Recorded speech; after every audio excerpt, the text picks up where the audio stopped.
Tuungane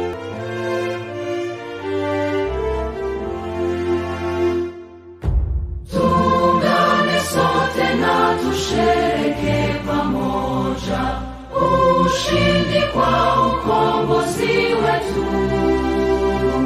Tujitoe wenyewe, tusimame pamoja kulinda uhuru na umoja wetu. Enyi Bwana na binti wa Afrika, mwili wa jua, mwili wa anga, tuifanye Afrika mti wa uzima.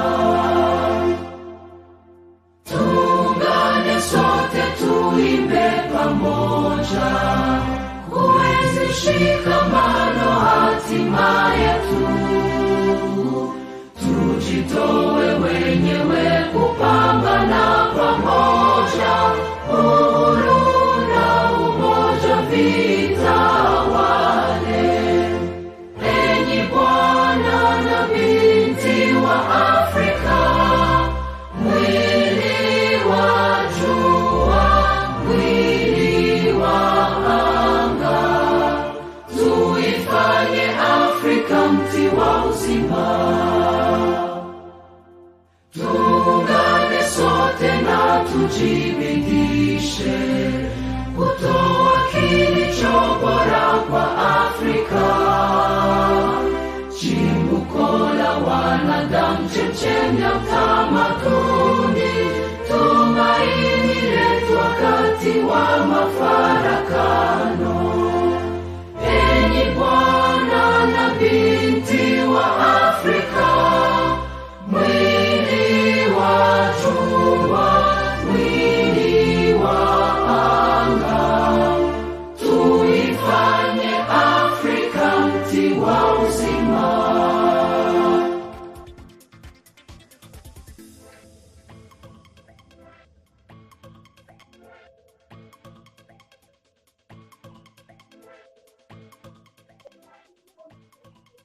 Welcome to Hot Eyes Show. It has been a while without getting Hot Eyes Show.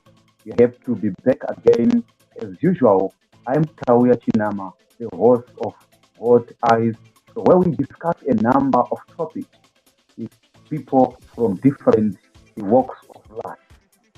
And I'll take this opportunity to remind you, all our viewers, don't forget to subscribe on Humanist TV Africa YouTube channel, Facebook channel, and TikTok channel, or even contact us on WhatsApp or on email or on our website as it's been shown on our screen.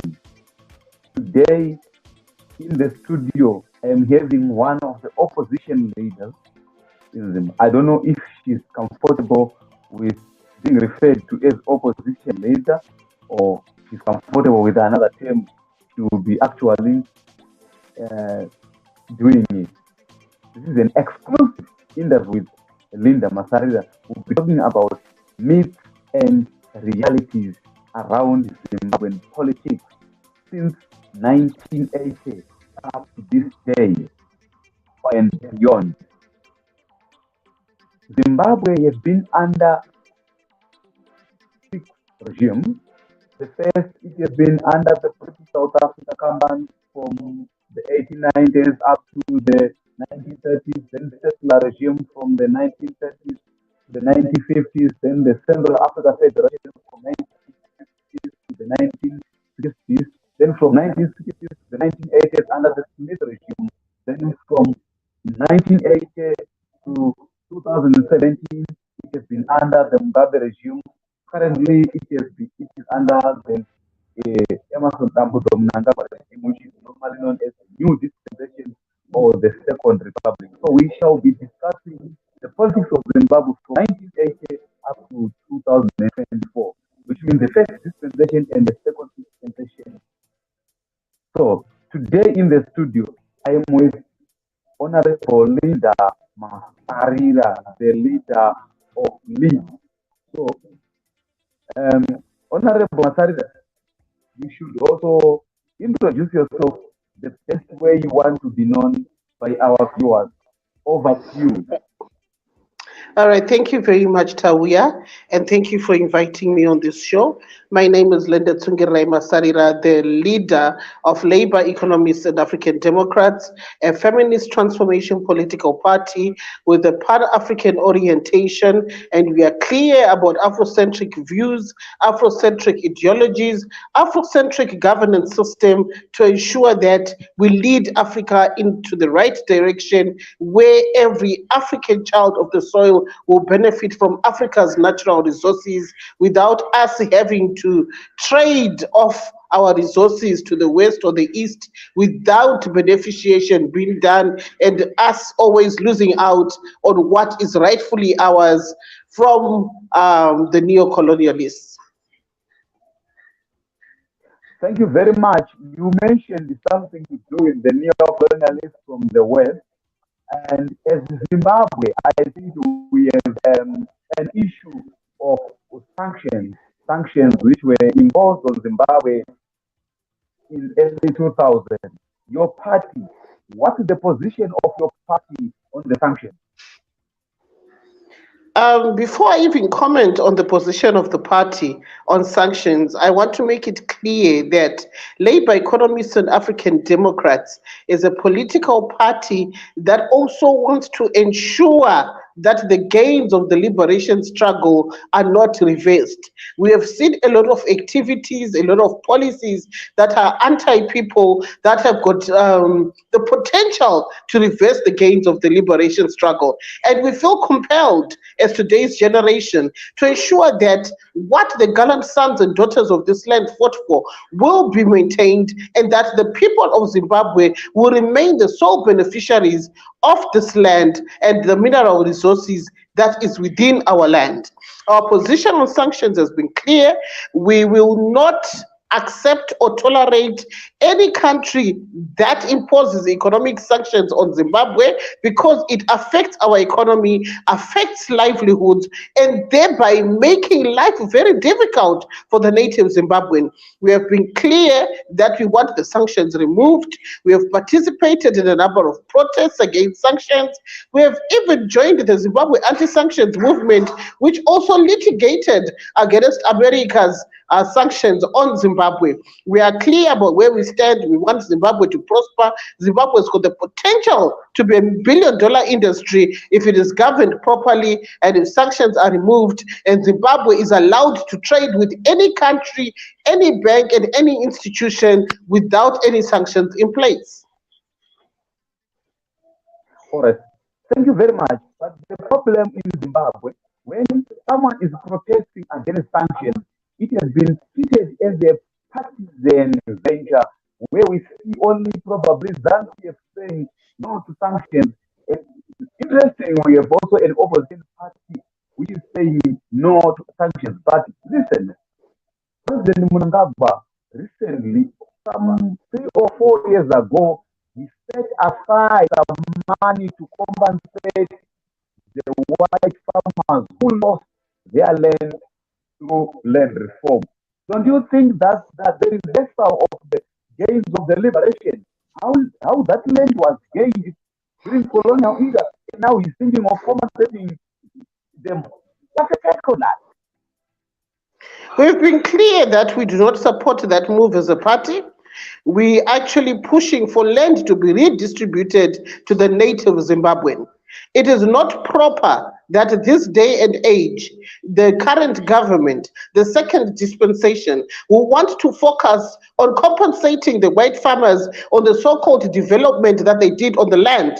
Who is going to compensate our great-grandfathers and mothers who were displaced from their ancestral land? Their land that they used to cultivate. To date, native Zimbabweans are living on land which is not conducive for any farming activity in the Region 5 areas. And our government has made no effort whatsoever to ensure that they actually relocate these people to areas that are farming and are productive in farming activities. This is a cause of concern that every Zimbabwean should be concerned about. But it is unfortunate that my people, my fellow countrymen, think that farming is a preserve of the poor. They do not understand the wealth, the benefits of farming, the benefits of producing our own food locally, the issues to do with food security, and why it is important for us to go back to our agro-based economy, because Zimbabwe is an agro-based economy. Even during the Smith regime, it prospered because the agriculture fraternity was functioning in 100%. As long as we are not farming, we are not producing, we are not rearing our cattle and doing animal husbandry, we will face challenges to reindustrialize, because we've got a lot of challenges already. Our industries had to close because of the effects of the illegal sanctions that were imposed on Zimbabwe. But unfortunately, because of lack of understanding and appreciation of the effect of ZIDERA Act, which was imposed in 2001, most Zimbabweans think that it is actually the government that was at fault. But those are the effects of economic sanctions. They run down the economy, they bleed the economy, and the currency becomes valueless, and the people are made to scream and start pushing for regime change agendas without looking at what really is causing the crisis that we're facing as a country. We have seen of lately that the sanctions which were meant for Russia, we saw the head of state for Zimbabwe and few individuals being added on that list. So, have you said anything? Have you engaged the American embassy or any of the Western embassies around that issue? Can you come again? I didn't get your question. All right. I said recently, I think it's less than a week, there were sanctions which were put in place in 2012, which were meant for Russia for the death of one of the tax lawyers, Sergei. But we saw that President Emerson Mnangagwa and a few individuals in ZANU-PF and other people in business like they were added on that list. I'm saying you as a party, I heard you saying that you are against sanctions. Have you ever tried to do it diplomatically by engaging the United States Embassy and other embassies locally in Zimbabwe? I think you're well aware that we actually have a day that is set aside by SADC, which is the 25th of October, where we speak out against the illegality of sanctions.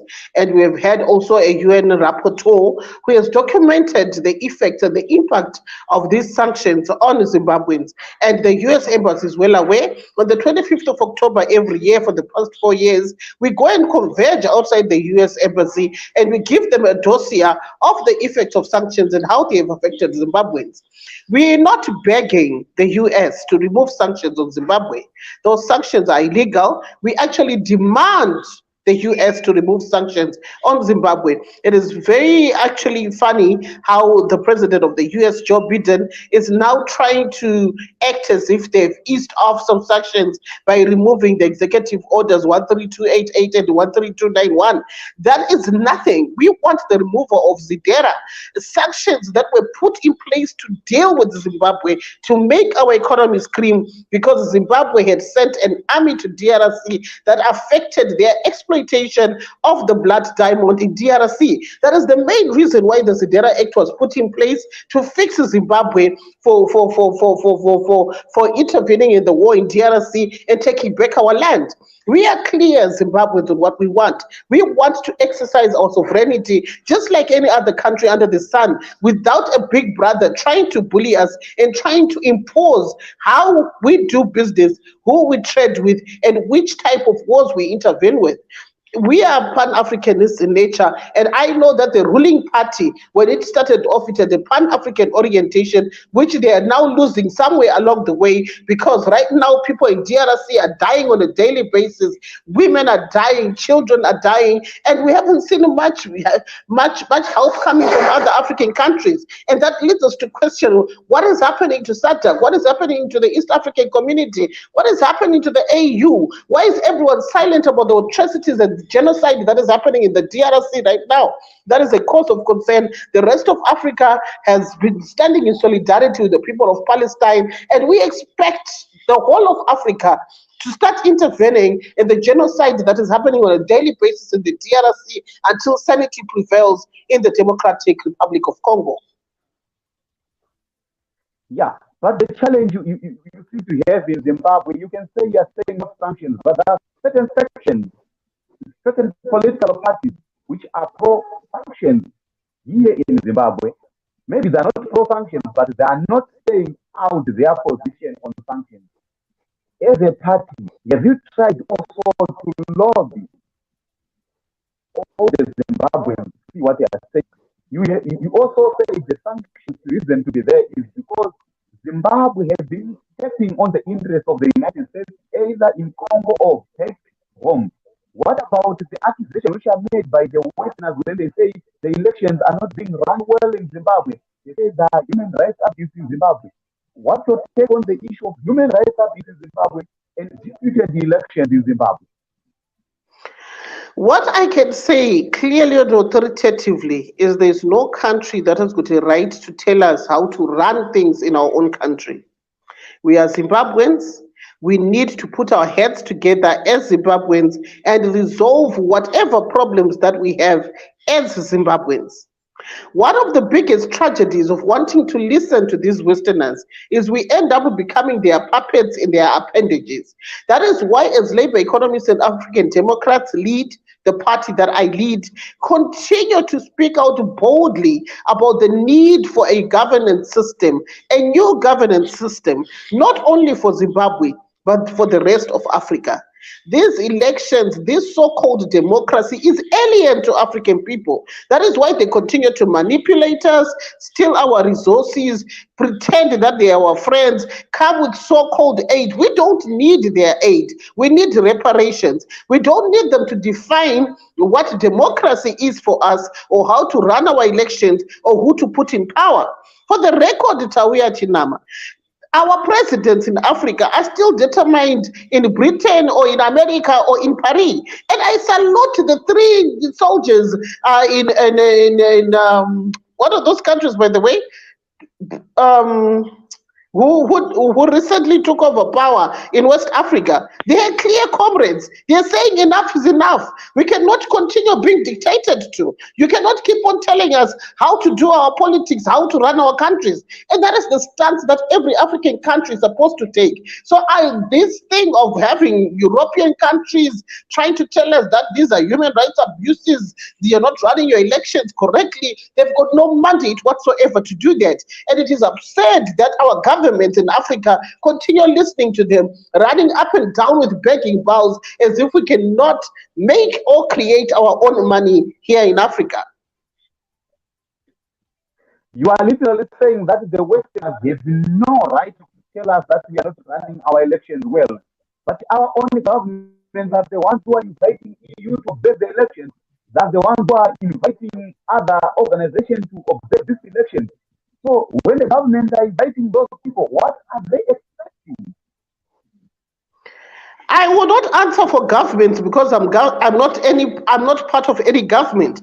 I will speak about what we will do when we're in government. We will not invite any European or any Easterner to come and observe our elections. And maybe by that time we would have found our own way of doing elections that works for us, that resonates with us as African people. We cannot continue being told what to do as if we are kindergarten children in Africa. We just need to be innovative, think outside the box, and come up with systems that work for us as African people. Thank you very much. And you seem, whatever you're saying seems to lean on education. I remember you said Zimbabwe is an agro-based economy, but you find that what is compulsory in Zimbabwe is method English. You speak good English with hunger. Why the government is not making agriculture a compulsory subject? Or can I say, when your party comes into power, are they going to make geography for studying minerals and agriculture for studying farming? Are they going to be compulsory? Because we need food security. And we've now been we are clear. speaking good English. It is actually absurd that most of us here in Zimbabwe actually think that speaking good English is a sign of being educated or a sign of being elite. I, for one, actually wish I could speak my own language as fluently as I speak English, but I was raised that way, and that shows an error in the way that we are being raised in this country. So basically, it is important, and we are also clear in our ideology that agriculture should be a compulsory lesson from ECD going right up, and that everyone should grow up with an appreciation of growing their own food. In Zimbabwe, we are already fortunate that almost everyone has got a yard where they can actually produce their own food for consumption, for example, their own vegetables and their own maize meal if they follow the Fufuza style. We are different from other countries where they do not even have space to be able to grow their own food. It is important going into the future, considering the climate change crisis that the whole world is facing, for people to start growing their own food, to start being productive, and ensuring that they plug into the food security agenda. Food insecurity is an issue that is going to affect most African countries. Right now, here in Zimbabwe, we're already facing an El Nino induced drought. We're going to face a lot of hunger, and we have to start mobilizing to enough food to ensure that every Zimbabwean is fed as we go through this tough phase of drought. We have seen the effects of drought before and how devastating it is. So we really have a lot of work to do, and our government just needs to stop the grandstanding and ensure that they start gathering enough food that will be able to feed the people of Zimbabwe. It's a pity. You said it's fortunate that every Zimbabwean has a yard, but recently in the southern part of Zimbabwe, in Masvingo, we have seen some rural people being displaced from their the areas of residence where they have even the graves of their fathers. I don't know where the government thinks those people are going. And it is being done by the black people, the black government, not the Westerners whom we always complain about, not the Easterners, but our own government. So how can we have food security? How can we be guaranteed that we have the land if the government can wake up and remove us from the land where we've been staying for over hundreds of years? If you heard me earlier, I spoke about the need of a new governance system. And when I speak in the Zimbabwean context, we also need a judicial system overhaul. Our laws are archaic, they are repressive, they are suppressive, they are oppressive. Most of the laws that we're still using in this country were left by the Smith regime, and only a few amendments have been done to them. Why there is a need to have law reform in this country is that our laws are supposed to be people centric, to resonate with the people of Zimbabwe and their aspirations, to resonate with the gains of the liberation struggle and not to reverse the gains of the liberation struggle. You raise the issue of people who are being displaced in southern Zimbabwe, and I will say boldly that I'm one of the people who came out and spoke out about the barbaric acts and nature of the government at that particular time, the insensitivity, and I pushed for the reversal and for the people to be taken back to their land, and that was done. Currently, we are still pushing for those people to be compensated, especially those who got their properties destroyed, because there is no one who should be deemed landless or stateless in their own country, because that is the reason why people went to war. Primarily, the first objective was to ensure that land comes back to the black native Zimbabwean.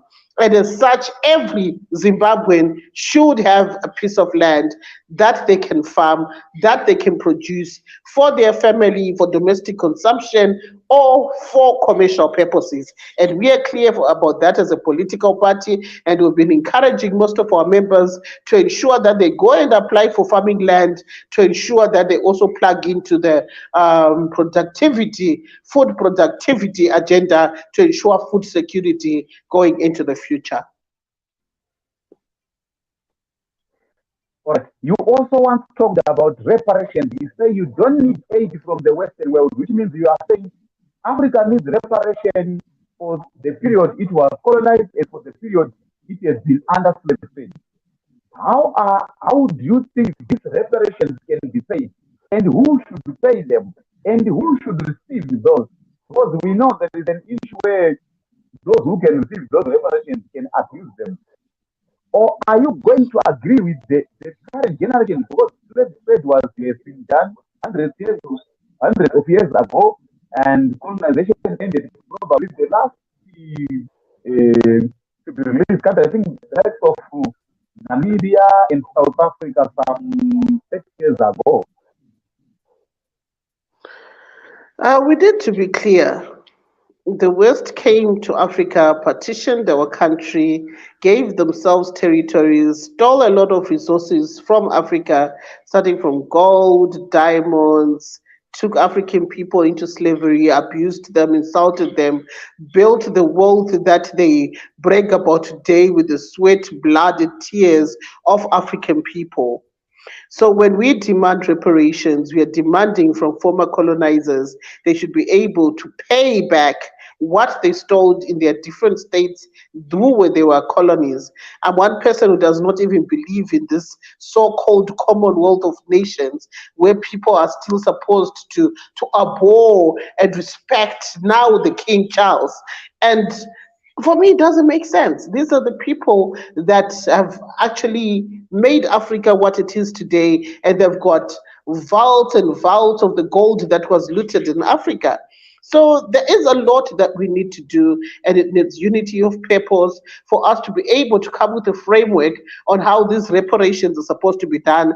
And for Zimbabwe, I know it is work in progress. It is an agenda that has already started, because beyond reparations, we're also demanding the heads, the skulls, and the body parts of our ancestors that were taken from this country and paraded in British museums as trophies. Who does that? So you see how we are still caged in a neo-colonial mindset where we still believe that the West is what is best for us. We have to abide to what they're telling us. We have to run to the Bretton Woods institutions, beg for money, the IMF. Why are African people not having their own organic banks that are funded by the billionaire Africans that we have? We have the Dakotas, the Strive Masiwas. We've got plenty of billionaires in Africa. They could actually put money into a bank where African states can go and borrow and pay back to those banks without having these artificially high interest rates that we get from Bretton Woods institutions, who only have a mandate to keep us in perennial debt so that they keep on controlling African countries. So there are a lot of things that we need to really sit down as African people and start interrogating, and stop having the AU being funded by EU or being funded by the Chinese, having buildings being built by. For me, it doesn't make sense. We really need to think outside the box if we care about the future of Africa, the future of our children, of our great grandchildren, and future generations to come. It is so touching that, Honorable Linda, you mentioned that Zimbabwe is in the process of trying to take back the heads of the ancestors who are actually in the British museums. So you mean that when Zimbabweans go to UK, when they go into museums and they say they're actually paying to see the evidence of their operation, is it? Exactly. The absurdity of it. It's so sad. And also, it takes us to another issue. I remember when the colonialists came to Zimbabwe, they tried to force Zimbabweans who had their own religion, which was not stand by them. I remember Sekuru Kaguvi was baptized with the name Joseph, but Buyanyanda was killed without converting. So, do you also blame some of the religions for aiding oppression of Africa? Religion is actually an opium of the poor, and issues to do with religion are very sensitive, and globally, people have massacred each other because of religion. When you want to dominate a person, the first thing you do is to kill their religion, kill their spirituality, and feed them with your own religion and what you think is spirituality.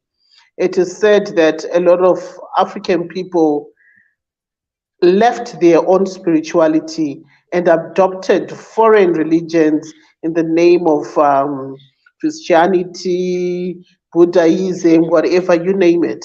But who am I to judge people on what religion they decided to follow? But I still believe that if we had maintained our own spirituality as African people, I do not think that we'll be in this space that we are in and would be somewhere far away. I've seen nations that believe in their own spirituality prospering like never before because they've never shunned their own spirituality. They've not ridiculed or insulted their own ancestors, but they've remained true to those who were there before them and made sure that they develop their countries and benefit their own native people. So when it comes to religion, I'm not here to judge anyone, but I do not believe in any foreign religion. I'm an African. I was born in Africa. Africa was born in me. I believe in everything African. Yeah, it's a pity that though our constitution might not recognize a particular region as a state region, I remember in 2018, Nelson Chamisa used to say, God is in it. And up to this day, he normally says that, and I'm sure he will be referring to the Christian board. And I think President Emerson Mnangagwa too in 2018 was saying, the voice of the people is the voice of God. Is it safe for a leader to be that religious, especially to follow a foreign religion? Is it safe? According to your party, is it safe that the leader will be going around exposing his or her religious views? I think in politics, there's also a lot of manipulation that happens.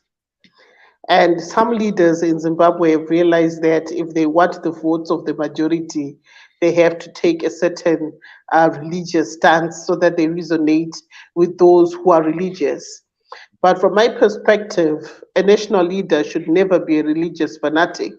We need a person who is tolerant of diversity, who is tolerant of the diverse religions that will be existing in a particular land, and who will be able to embrace everyone.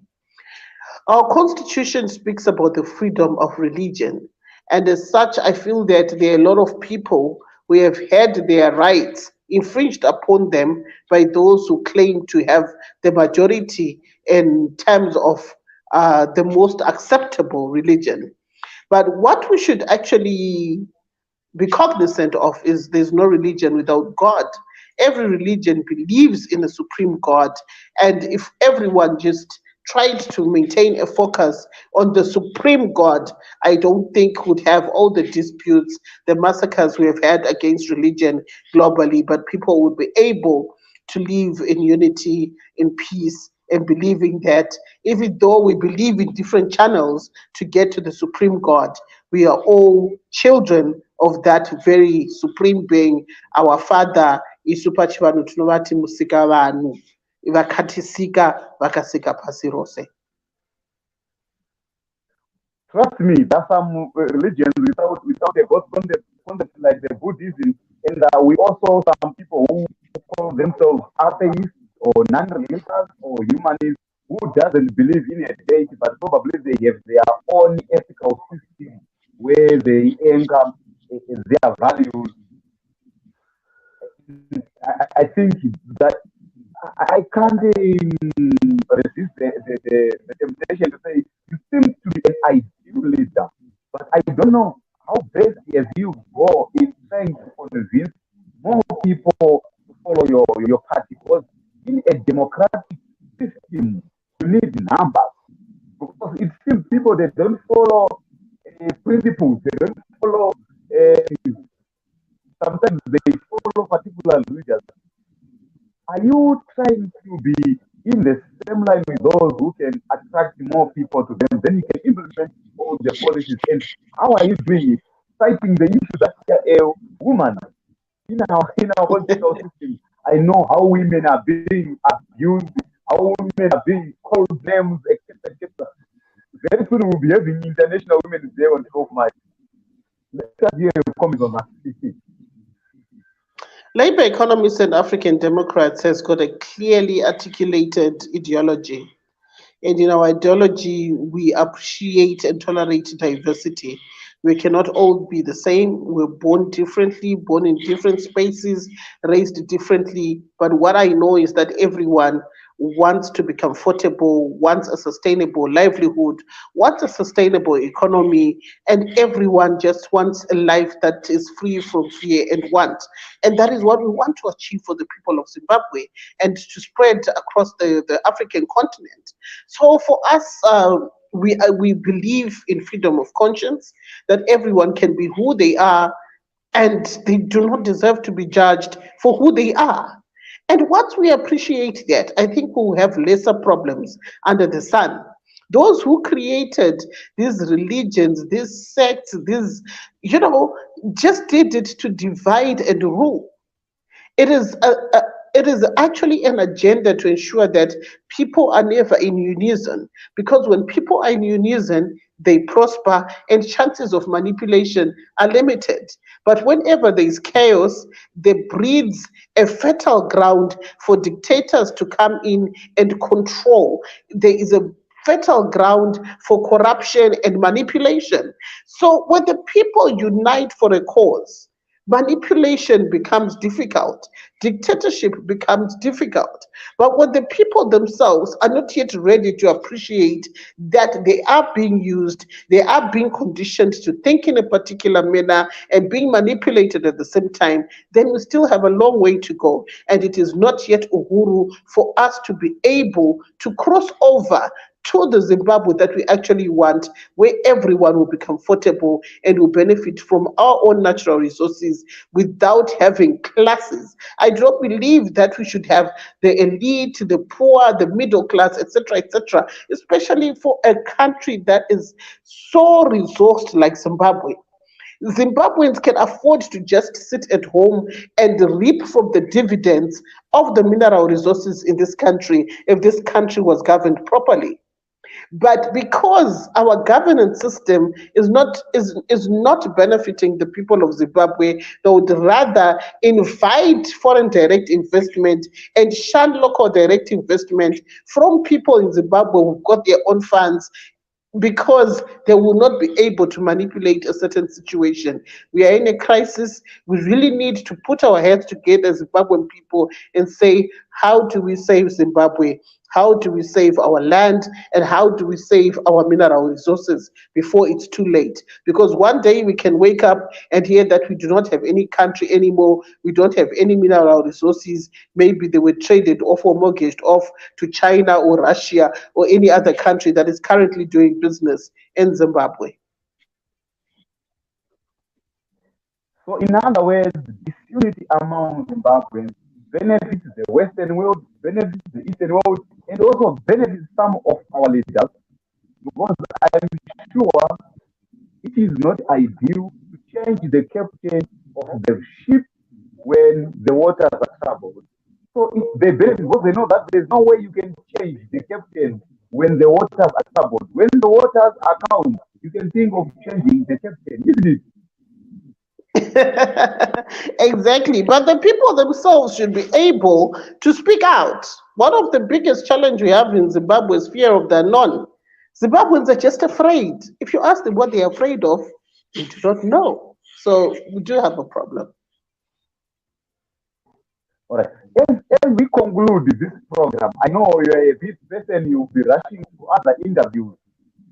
What is your final way to Zimbabwe in particular and to Africa in general? You say your political party is a pan-African party, and I'm sure you would advocate for a borderless Africa too. But what's your final word before we conclude this? My final word is, what divided us is what will unite us.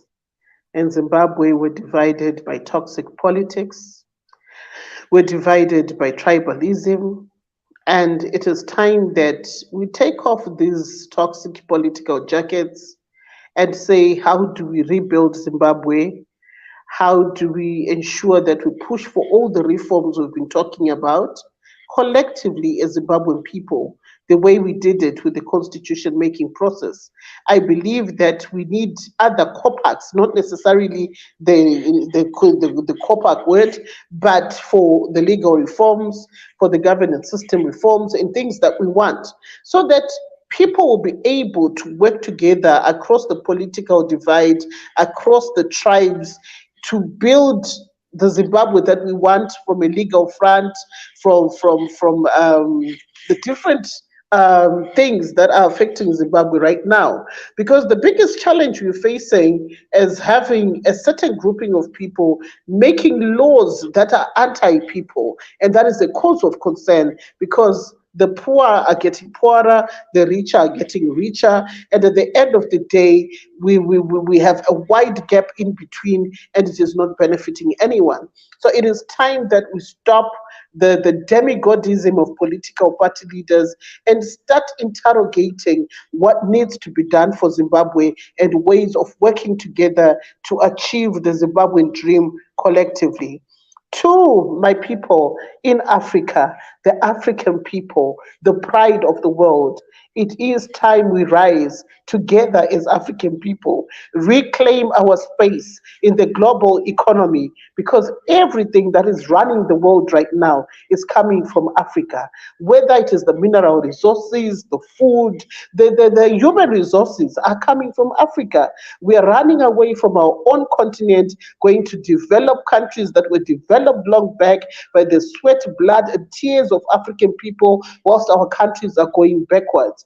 Africa has got a potential to be $1 billion or $1 trillion or $1 zillion economy if we set aside our differences, our religion, whatever you name it that has been dividing us.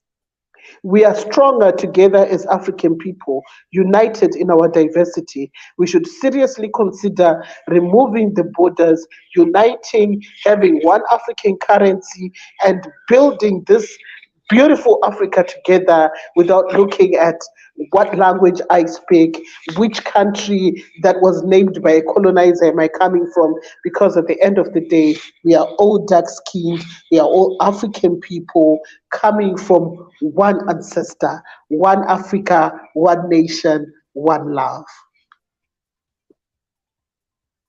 Thank you very much, Honorable Linda, for being with us on this program. I understand you are also the legal representative of Zimbabwe Electoral Reform Agenda, which is a platform for political parties which are trying to effect electoral reforms in Zimbabwe.